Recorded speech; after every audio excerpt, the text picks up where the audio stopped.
Swinging a high drive into center field. Hits at the wall. It is gone! Costas does it again. It's gone! It's into the bullpen! This game is tied! And he swings and rips one to center field. It's high, it's deep, it's back, it's gone! Sale winds, he fires. Swing and a miss, strike three, it's over! The Red Sox have won the World Championship! What's up? Welcome back to Play Tessie. It is episode 218. This is the official Red Sox podcast of WEI. Before we get going, subscribe. You know the drill. Rate 5 stars. We're on YouTube. Subscribe to WEI. Got the Play Tessie playlist. So much fun we have talking about this team. It's me and Pat. Sammy is in Italy for like 1 or 2 more days. The way he described it to us is he's going to come back, and it's like the meme of the guy walking with the pizza box into the flaming room, which is about accurate. I'd say so. Subscribe or follow us on the socials at Play Tessie everywhere. So yeah, the Sox are 10-17 in their last 27. The front office doesn't seem to have much interest in putting the best roster on the field. The best player doesn't seem to have much interest in making it easy for the front office to put the best team on the field. And the manager, who should not be without blame, has got to be just throwing his hands in the air. Like, why can we all not just pull in the same direction? Like, I tuned into Breslow and Cora's availabilities on WEI today, and neither had much of anything interesting to say. Like, the most notable thing was when Breslow gets asked about Roman Anthony, but he just gives the same word salad every time of like, oh, like, we need him to be able to play every day, and we have these developmental opportunities for him down there and all this stuff. And it's just like, I get you can't say it. He can't say what they're actually doing, which is manipulating the service time, making sure he's not a Super 2 guy, making sure he won't win the Rookie of the Year. And in the end, like, they'll call him up when, I mean, I say they'll call him up when the season's cooked. Pat, is the season cooked now?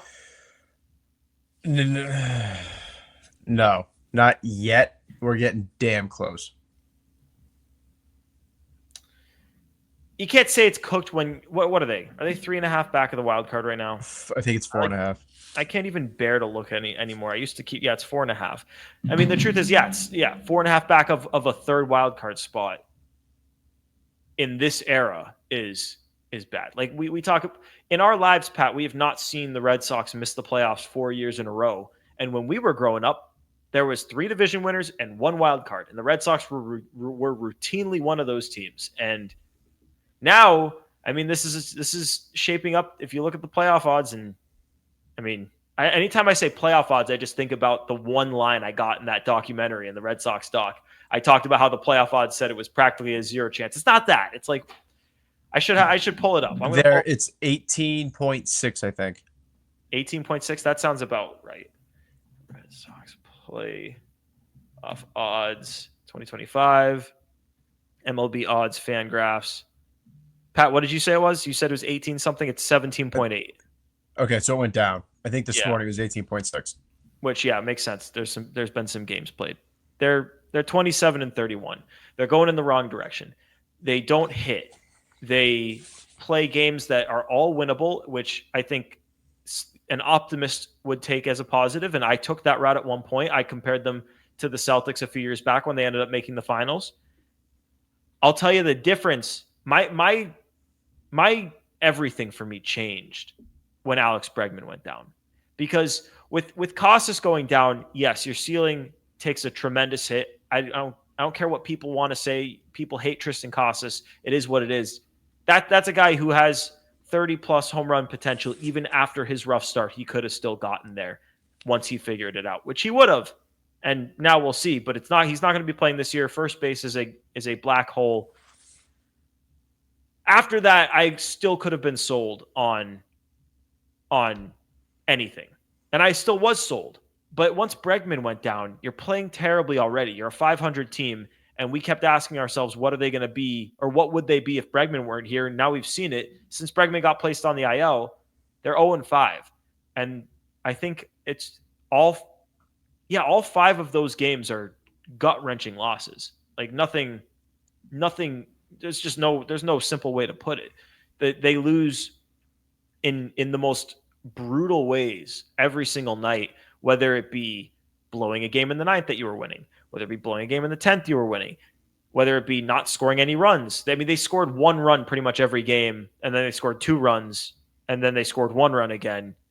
And then, hey, you scored a few more runs than 1 this time. But they blow that lead, and then they get the lead in the 10th, and then Christian Campbell throws the ball away, and his struggles. Like I'm hesitant to criticize Campbell too much, just because we know that this is what you get with rookies, and when you have all of the big 3 plus Narvaez up there, like you're going to get that with all 4 of those guys.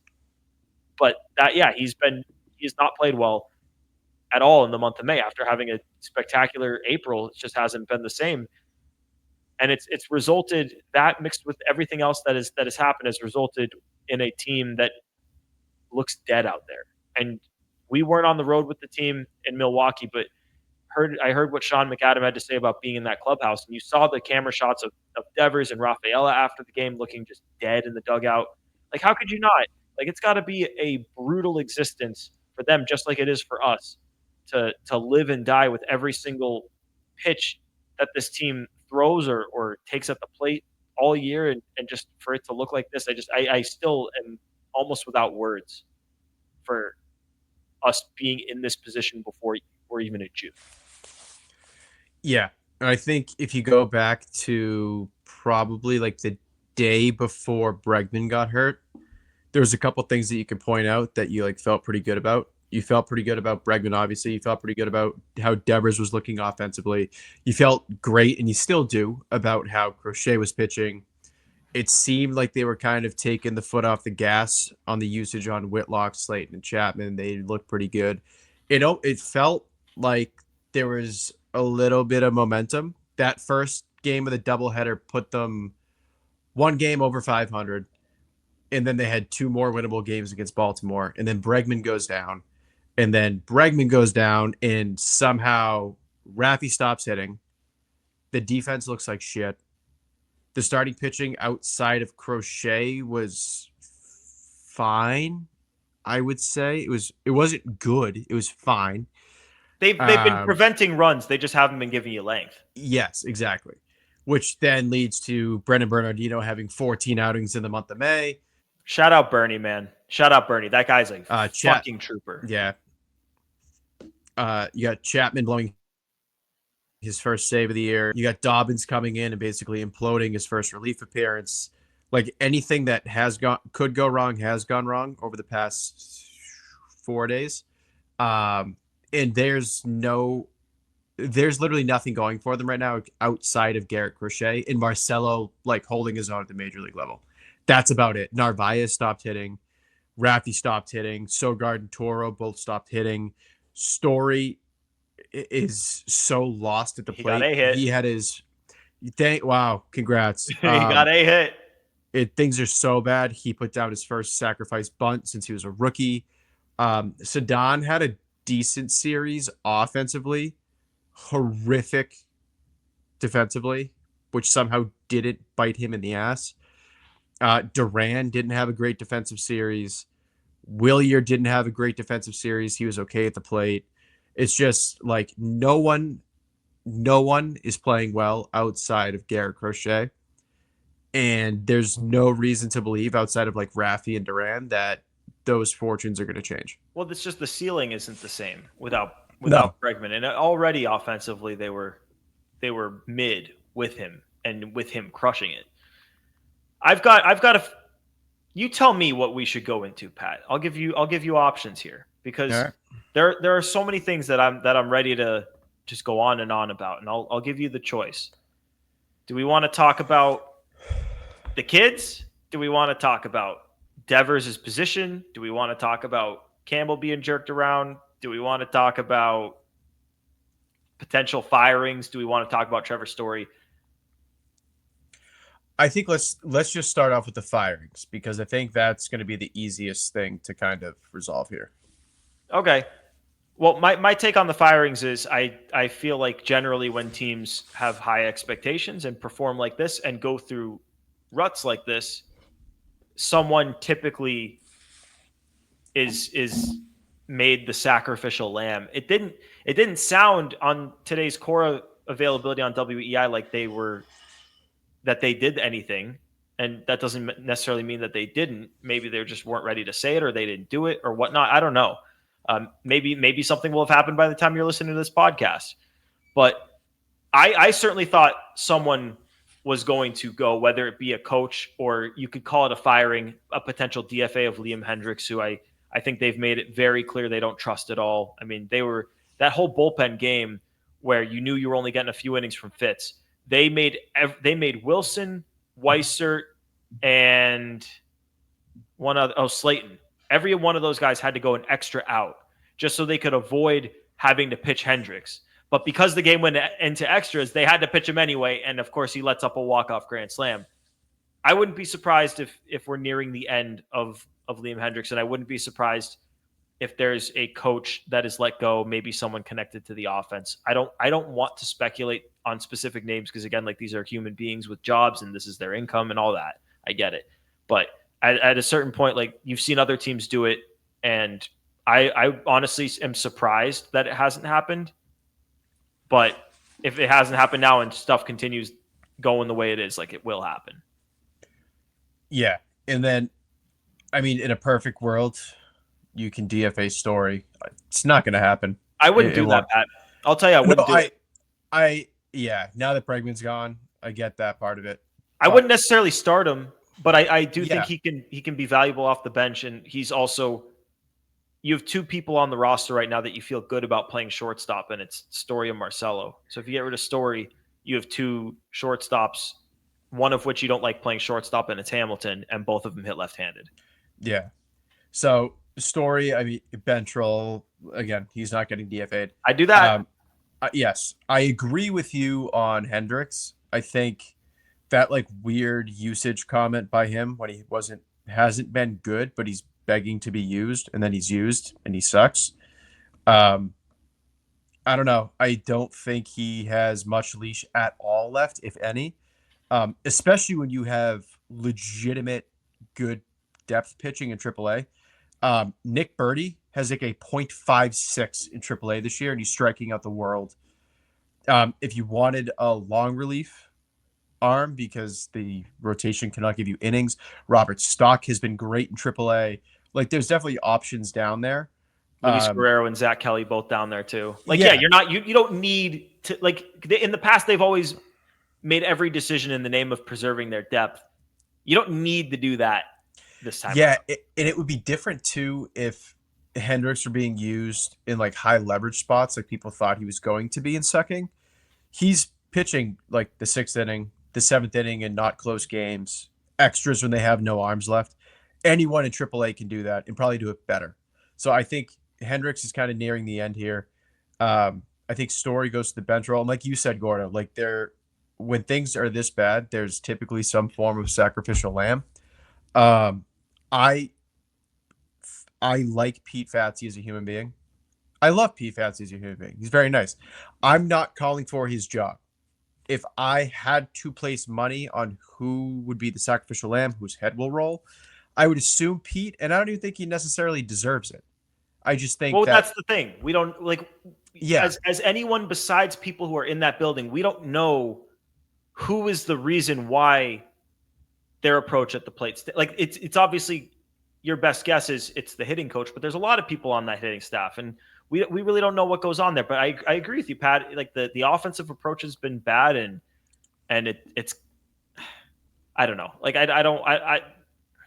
it's hard because, like, I also like Pete Fatsi, and I think he's done a good job in the past. And it's like one of those situations where if he's done a good job in the past, is it really him that's the problem? Like, we don't know, but they know. And they're like, at some point, a statement is going to have to be made. Like, so far, the only real statement that's been made since this terrible stretch started was Rob Refsnyder saying that they suck. And let's be real, like, Rob Refsnyder, he barely plays. Like, I need someone who plays should be going to the media and saying we suck and we need to be better. And maybe that's unfair because Story came out and was basically saying to Sean McAdam, I've been bad, and Ceddanne was basically saying like we're not trying to stink. So they kind of have, but no statement was as profound as what Ref Snyder said. But I love Ref Snyder, good veteran, but I need that coming from a guy like Devers. But Devers isn't talking to the media because he doesn't want to get asked the tough questions, so he just hides.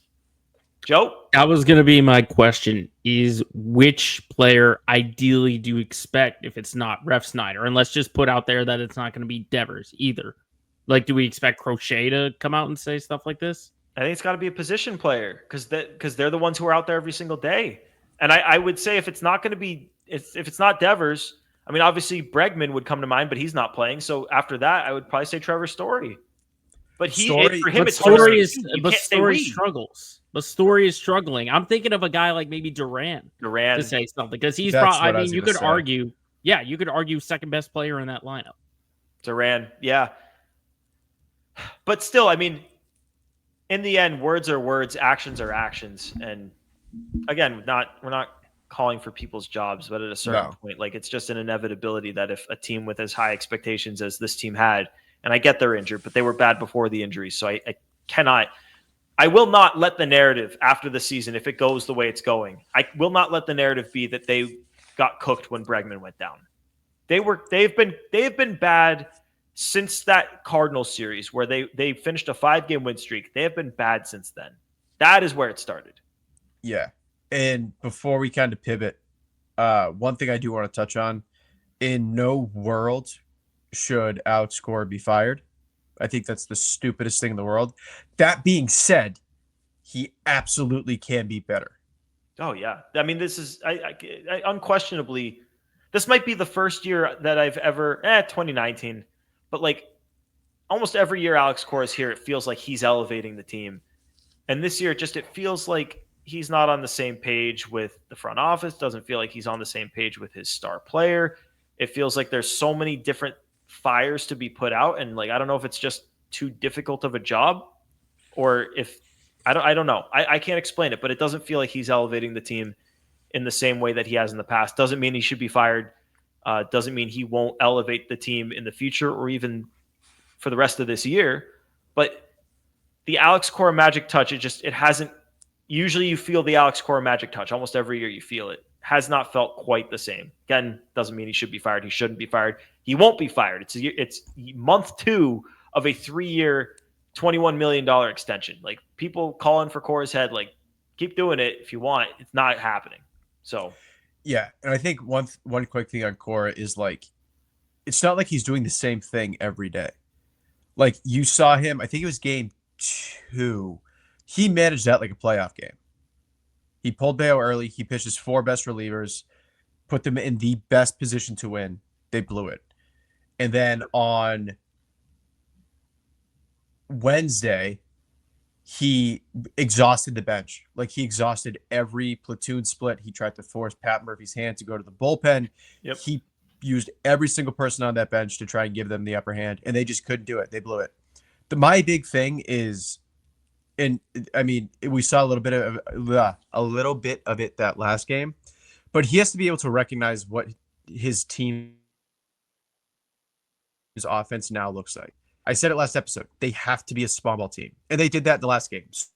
Story bunted over. Like they manufactured runs better.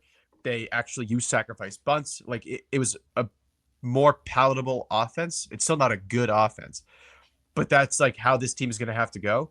And it sucks that it took them until game 3 of a 3-game series to kind of utilize that. It's such close games every single game. But that's like my one hope for Cora moving forward is altering the kind of offensive game plan and how they go about scoring runs. Like they're going to have to bunt guys over. They're going to have to steal. They're going to have to do hit and runs. Like you can't just put Story up there to let him hack and hope he has some pop left. Like where you're kind of past that. You have to make runs how you can make runs. And right now it's small ball. Pat, you want to know what my hope for Alex Cora is? And this will take us into the next thing we should talk about here. My hope for Alex Cora is that because Cora's greatest skill, I mean, he is a baseball genius. He is one of the brightest minds in the game. But his greatest skill, I think, is his ability to communicate with players of all backgrounds, all stages of their careers. He's able to get guys to do what the team needs of them. And, you know, there's time, I suppose, but as you lose games, you run out of that time. But Alex Cora, his season, in my eyes, is going to largely be viewed from the lens of, did he get Rafael Devers to play the field? Because, yeah, Christian Campbell is going to play first base this weekend. I think they said, Cora said probably Sunday he's going to play first base. And, like, that's great, I suppose. Maybe not. Like, Christian Campbell's been struggling mightily, and now he's about to play his fourth position while he's struggling. And he's, I believe, 4 for 47 at the plate since he started trying to learn first base. Not necessarily the ideal situation to break out of a slump, but if that's the avenue to get Anthony up here, I suppose. But we can go into the Rafaela thing. I don't think he gives you any value if he's in the infield. But I want to go back to the Devers thing. Alex Cora, his number one job right now needs to be get Rafael Devers to play either first or third base and do it as soon as possible. I said it at the beginning of the show.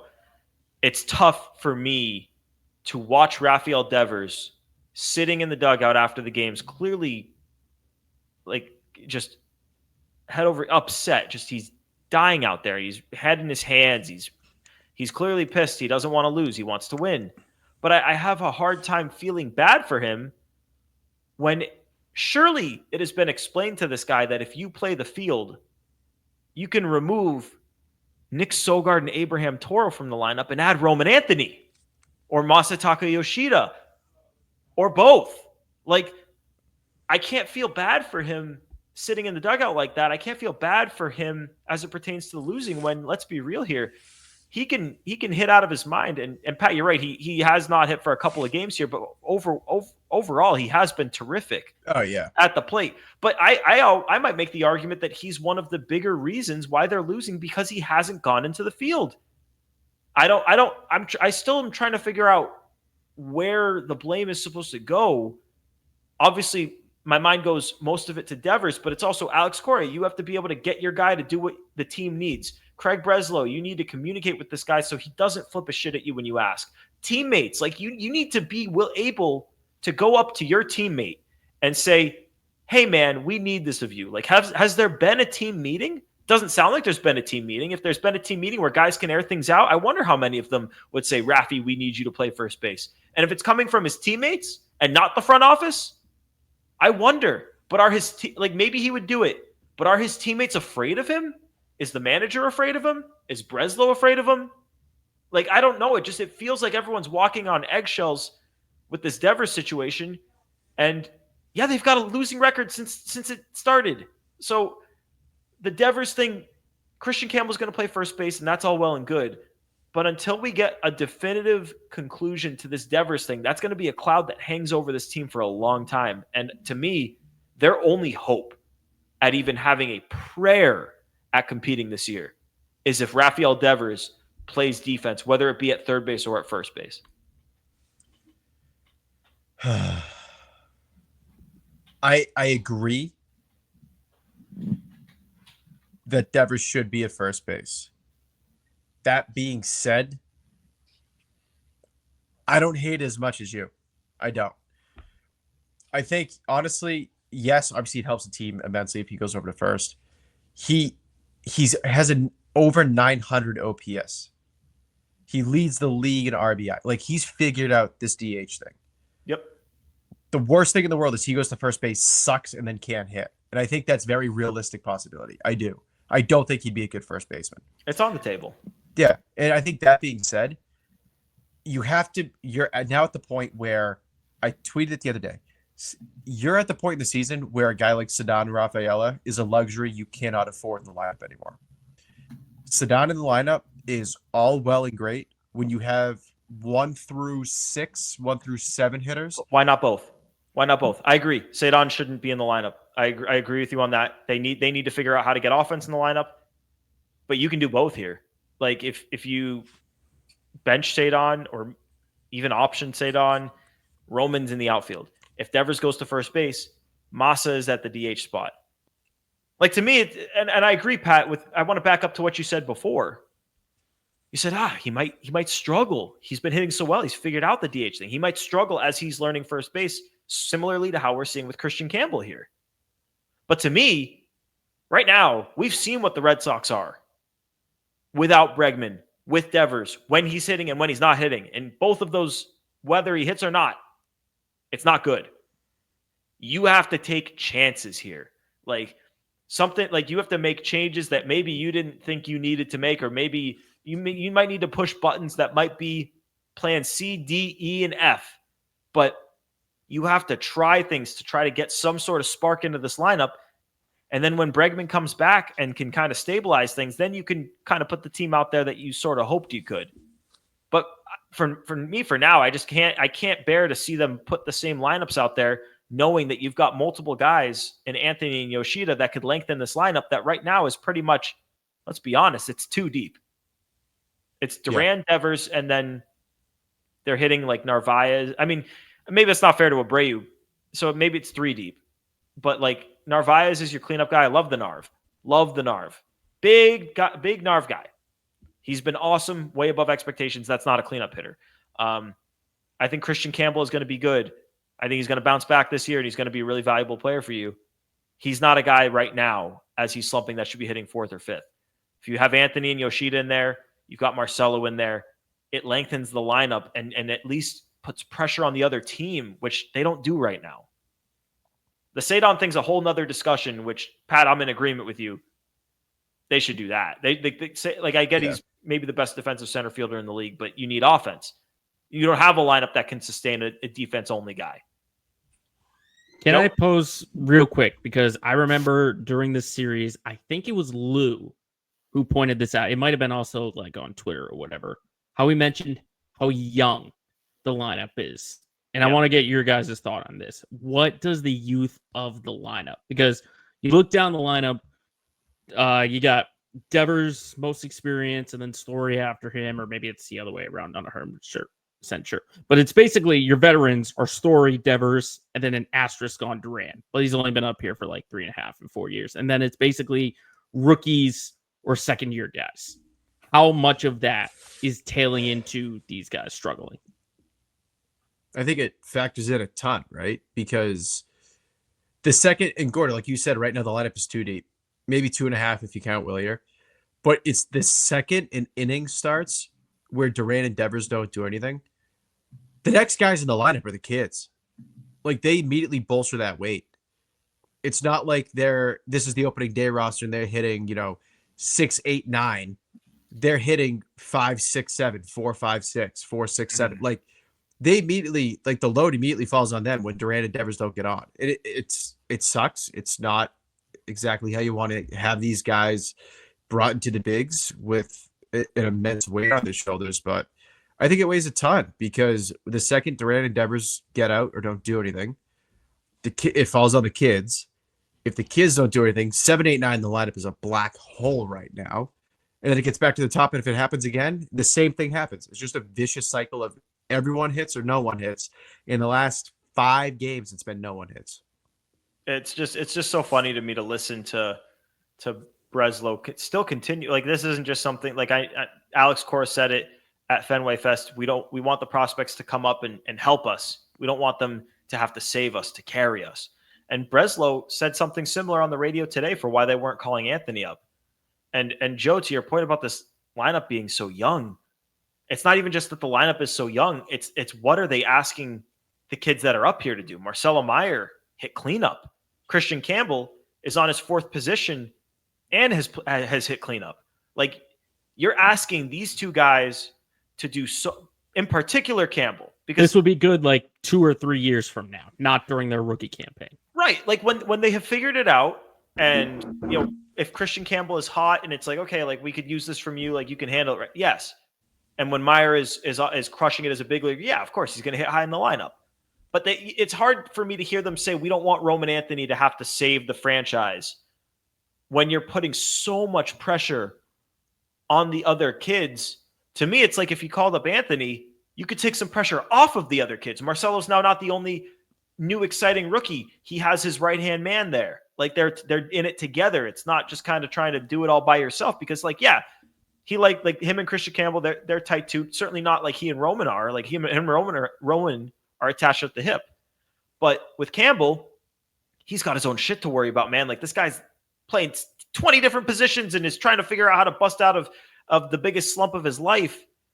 Like if you had Roman up here, yeah, I get it. Like a lot of pressure, a lot of hype. You're going to have hype around him regardless of when he gets called up. So it's a young lineup, but you really, Joe, to go back to the original point, it's a young lineup, but what choice do you have? You don't have any choice. It's your only shot. Gordo, I have something to say, and it serves no purpose but to just rile you up. Okay. Jazz Chisholm just had media availability. He said, and I quote, Boone told me that he wanted me at third base. He really wanted me at third base. I'm a team guy. I'm here to win a ring. I'm not here to fight over positions. Oh, it's not that great. Crazy. It's not that crazy to have players of all calibers, like whether it be a rookie like Christian Campbell or an all-star guy who's been on the cover of MLB The Show like Jazz Chisholm or a future Hall of Famer like Mookie Betts. Like guys move positions for the team. This isn't like some new thing. This isn't like this crazy thing. And it's not even like they're just like asking Devers out of nowhere. Like they have an emergency situation here where Tristan Casas, like your two corner infielders, the guys who play the positions that you could reasonably play, both of them went down and your team can't fucking hit. Like they're not being assholes here. Like he should play. And if he wants to win, he's going to need to. And if he doesn't go, they're not going to win. And they're just going to keep falling faster and faster and faster. And hey, they might fall anyway if he plays the field. But at least you give them a chance to put a real lineup out there, which they don't have right now. It's not a real lineup. Yeah. I don't know. I think the big thing, honestly, in the meantime, if you can't, or while you kind of wait out Devers, Roman has to be up here. He just has to be. Yeah, he does. He can't get them all the way from where they are to where they need to be. But he can help. No. Yes. But he can help. He can help. Him and Yoshida, that's the only, and that may not even do it. But like at least you're trying. You have to try. This is a year to win. You have to try. Now, for those who may not know the service time manipulation, can you guys just explain it to them? What is the date that Roman Anthony is basically like? What is the team targeting when it comes to this service time manipulation? So it's complicated because they've already passed the date in April where had he been called up before then and not won Rookie of the Year, after this year, he would have 5 years remaining. Now, if they call him up, it's 6 years. That 6 years goes, like he gets to earn that full year of service time only if he wins Rookie of the Year or comes in second. Jacob Wilson is hitting 350. Roman Anthony would have to be fucking God at this point to surpass him. And maybe he could do that because he, like you look at him hitting 116 mile an hour balls, like not even 10 guys in the bigs are doing that this year. So I get it. But there's also the Super 2 thing, which is like first week. I don't even know when the Super first 2 week of July, I think, right? It's either first week of June, first week of July, but that shouldn't mean dog shit because all that doesn't control the amount of time you have Roman Anthony for. That just controls how much he's paid. Like he'd get to go to arbitration a year earlier and thus earn like a few $1 million more in each of the last 4 years of his rookie deal. But like it doesn't give you an extra year of control. Like don't be fucking jerking around our 2025 season over a couple $1 million a year for Roman Anthony down the line. Like, so Joe, to answer your question here, yes, there are ramifications. Like, yeah, if you think that Roman Anthony is so good that he could win the Rookie of the Year, you could make the argument to hold him back. My thought is if he's good enough to win the Rookie of the Year, that means you're probably going to the playoffs because he's lighting the world on fire if he's winning the Rookie of the Year in 4 months when Jacob Wilson's having the season he's having, playing all six. Yeah. And then, but like the other thing too is, and it sucks that it's like a factor here, but is the team so bad where it's not worth burning a year of Roman? Well, we were having we were talking about, you may have been at work and you may have missed this, but I was texting with Sammy about it in the group chat today.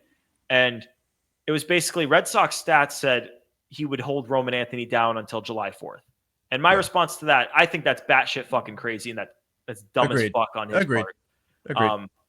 Because if you hold him back until July 4th, you might as well throw the season down the tubes. And if the season's down the tubes, keep in the minors the whole year, man, and just save him till July of next year and save another year. And at that point, we could keep another year of his prime and keep him till he's, instead of 27, 28, now it's 29.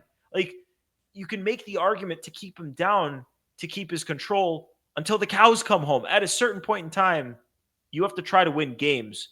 And to try and win games, you have to put the best product you can on the field. And there are so many different people that don't seem to be pulling in that direction right now. And that's what's frustrating to me.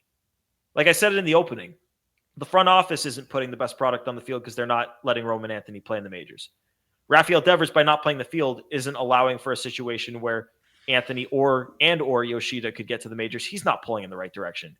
Like, I need everyone in this organization pulling towards a World Series, but it feels like everyone is on different pages and has different agendas and different ideas of what they need to be prioritizing, whether it be the present, the future, or me. So I feel like if everyone was on the same page and was pulling in the same direction and focused on putting the best team on the field for the sake of the team, things could be better. Yeah, agreed. And then the crazy thing is, I'm looking at Roman's numbers right now. It won't happen. But let's say he played a full year in the minors, right? He is currently on pace for 26 home runs, 86 RBI, about 100 walks and 100 strikeouts. Even, by the way, that's a 44 to 45 number. That's a 1-to-1 walk to strikeout ratio. That's ridiculous. 318 with a set 980 OPS. And that's just sitting there while you're giving Ceddanne Rafaela at bats and banking on Nick Sogard to get going. It's just. Can we talk about the sit-on thing real quick? Yeah, absolutely. Because I think, tell me what you would do with him. If Roman got called up tomorrow, your outfield, I assume, is Durant or Anthony in left, Durant in center, Abreu in right. Is that correct? Say it again. Your outfield, if Roman got called up tomorrow, would be Anthony in left, Durant in center, Abreu in right. Yes. What is your then solution with Ceddanne? So I've been probably the biggest advocate against this, but I would actually do it in this scenario. I would put him at shortstop. And it sucks because 97% of his value comes as a defensive center fielder. That being said, the way Story's playing right now, he's probably about just as good. And then offensively, as bad as he is offensively, he's still better offensively than Story. But the other thing, the optimal thing I would do is put him at third and let Marcelo mature at shortstop. Let me tell you why I disagree with you. So last year we saw, Ceddanne Rafaela was amazing in center field, but he only got to play about half the games in center field. The other half were at shortstop. His outs above average, he was in the 30th percentile. I could pull up the Fangraphs numbers and go position by position, but you get the gist. He was metrically not a good defensive shortstop last year, and I'm not holding it against him. Like, he was jerked around playing in both spots and prepared the season as an outfielder for the most part and was asked to play shortstop as a rookie learning in the majors. Like, it's a tough position to be in. But this guy is amazing in the outfield. He is below average as a shortstop. And we've seen him as a hitter. He is, to this point, he's been one of the worst. Since his career started, he has been probably amongst the bottom 5 hitters in the sport since last season started. Obviously, he has his ups and downs, but I think we know, at least for the time being, who he is. With Story, I know the metrics say that he's been awful at shortstop. I think he hasn't been good, but I think he's probably a little bit closer to average than the metrics say. And I know I know Chris Hatfield dug up some stuff about how he's down from maybe specific shifts, or maybe it's because of helping Campbell, all that. To me, Trevor Story also has a much higher offensive ceiling than Rafaela. So what I would do is I would be down to play Trevor Story over Ceddanne. And if the team fell out of contention, then I would say, okay, let's bring Ceddanne up here, get him MLB at bats. But for the time being, the highest ceiling, I would play Meyer at short and then maybe have some sort of Trevor Story, David Hamilton platoon at third while you have your Romy platoon at first. And if you want to get Ceddanne every day at bats, send him to AAA, because I know everyone kind of uses and I have been I've been guilty of this, using the utility player crutch for him. But to me, I want my best team out there almost every day. And to me, I don't think he's a part of that. So I would be fine optioning him. And he's your depth. He comes back if anyone gets hurt, and you're fine with it, because he's like, he's not a bad player at all. He's a major league caliber starting player. But on this team, he's not in the top 3 outfielders. And I don't think he brings you more value in the infield than guys like Trevor Story and David Hamilton. So that's just my thoughts there. But I also understand the perspective of get him at bats, because he can help you if he hits his ceiling.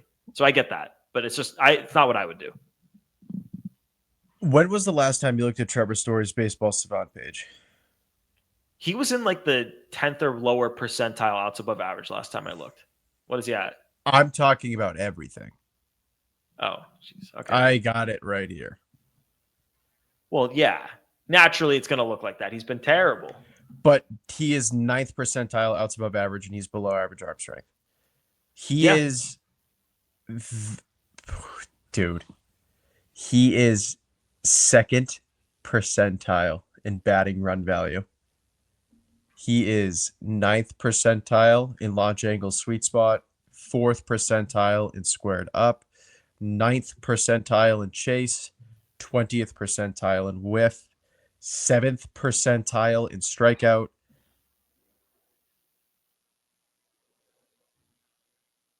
That might be the worst offensive baseball savant page I've ever seen in my life. I wonder who's in the 1st percentile of batting run value. But either way, he's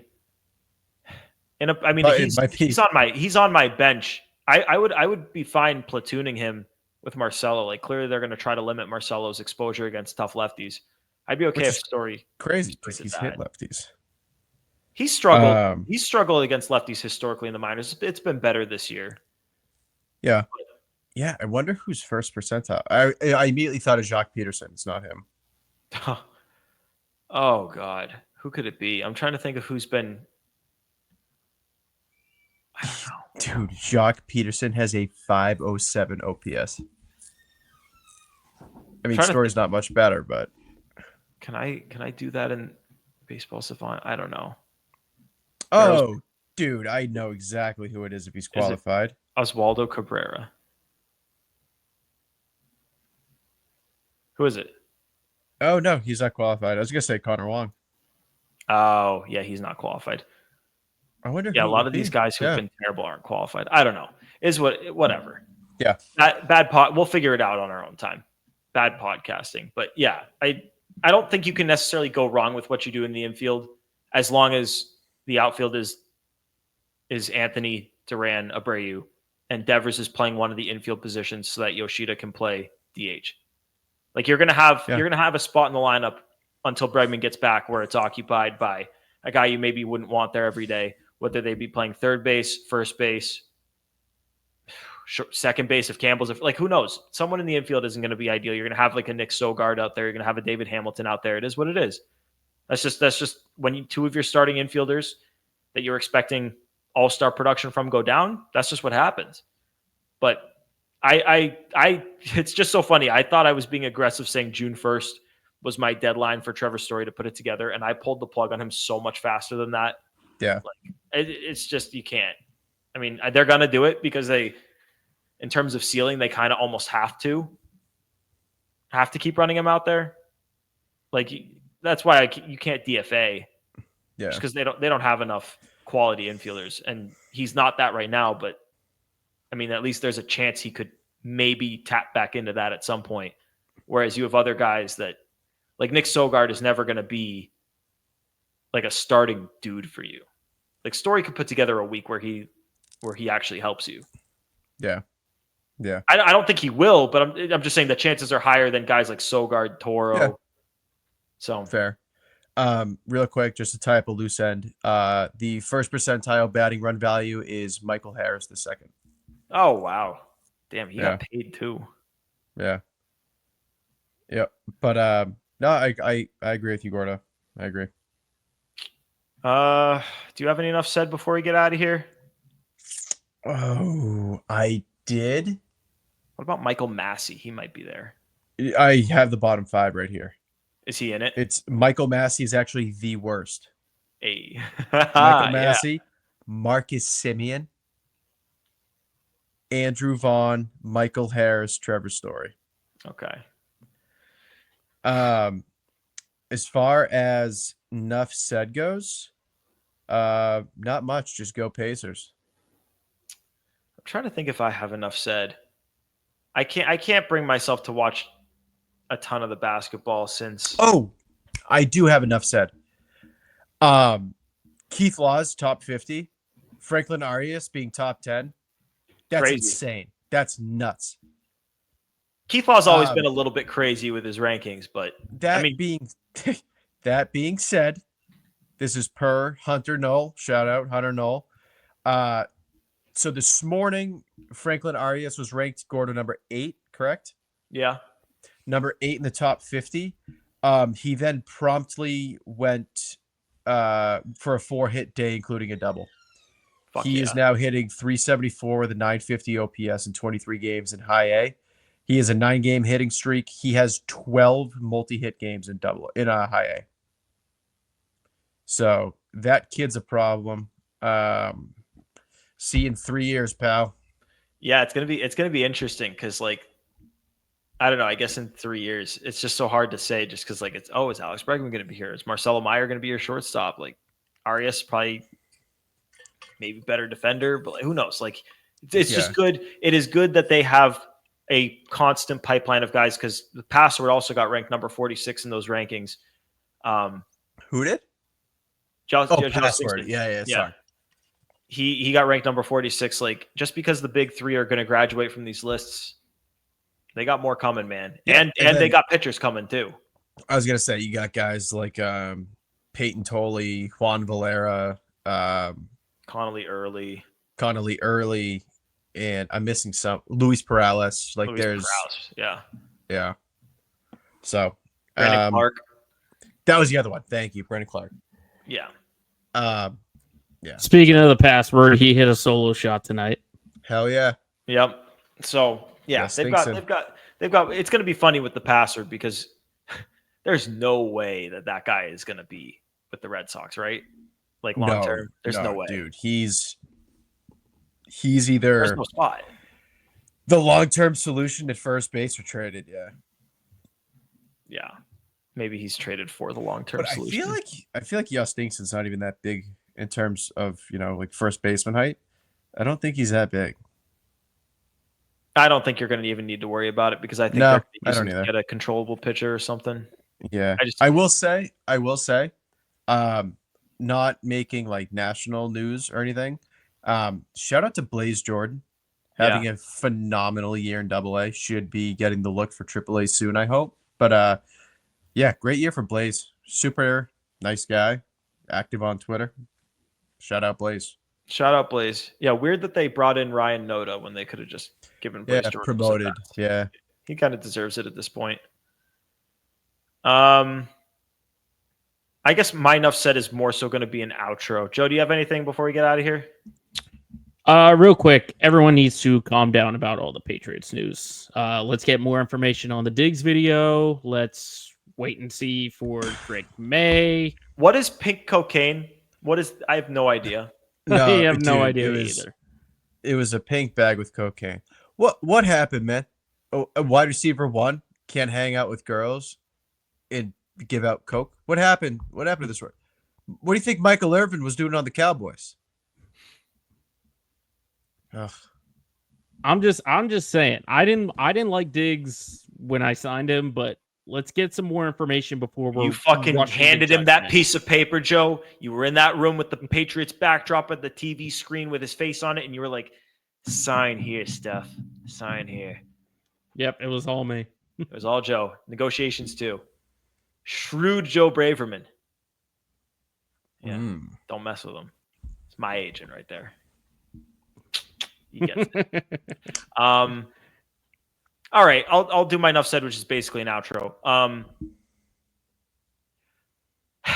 The last few games, they were all close, and I didn't feel nervous at all. I didn't feel scared, and especially early in the season, first 2 months of the season for me, like the games always feel a little bit bigger because there hasn't been as many of them, and I've been waiting for the game to come back for so long, and I get super into it. And if there's a close game and it's early, like, oh, I'm ready. I'm feeling the pressure, and I haven't felt the pressure, and I have not been able to figure out whether it's because they seemingly play close games every single day, or if it's because I fully expect them to lose the games now. And like, it'll be 1-0 Sox in the 8th or 1-1 in the 9th. And I just know that they're going to lose. So something I'm going to pay attention to from here moving forward is why am I not feeling anything? Cause like, I always feel something watching the Red Sox, especially this early, like until it's September and the games actually don't count. I always feel it. And I'm like kind of concerned about myself that I haven't been feeling it as much. I'm still just as upset after the games, but I don't feel quite as nervous during it. And I can't figure out if it's because I'm just so used to them playing close games or if I just fully expect them to lose. Pat, one more thing before we get out of here. Yeah, real quick. I cannot believe we didn't lead off the program with this. Shout out Chris Murphy. Back to Shout out action. Murph. That's my enough said. Shout out Murph back on the mound. Shout out Murph. One Murph inning, is back. 2 Ks, Penrod's 1 back. hit, no walks. Yeah. Shout out Murph, friend of the program. I believe him and Rob and Cotillo, I believe those 3 are in the exclusive 3-time Play Tessie guest appearance club. So 4 gets him a jacket. So, Ooh, speaking of Marcelo, we got something. But hopefully he can get his first major league win before he gets his Play Tessie gift. But yeah, we'll figure that out. But yeah, shout out Murph back on the mound. It's probably why they were so comfortable trading Newcomb. They know they got a long lefty coming back, and hopefully we see Murph in the majors at some point soon. But I mean, he's going to need to like work up like a spring training, so it's not going to be super soon. But he's on the road, and it's good to see because it's been a long way. That's going to do it for episode whatever the hell this is of Play Tessie, episode 218 of Play Tessie. Appreciate you guys tuning in.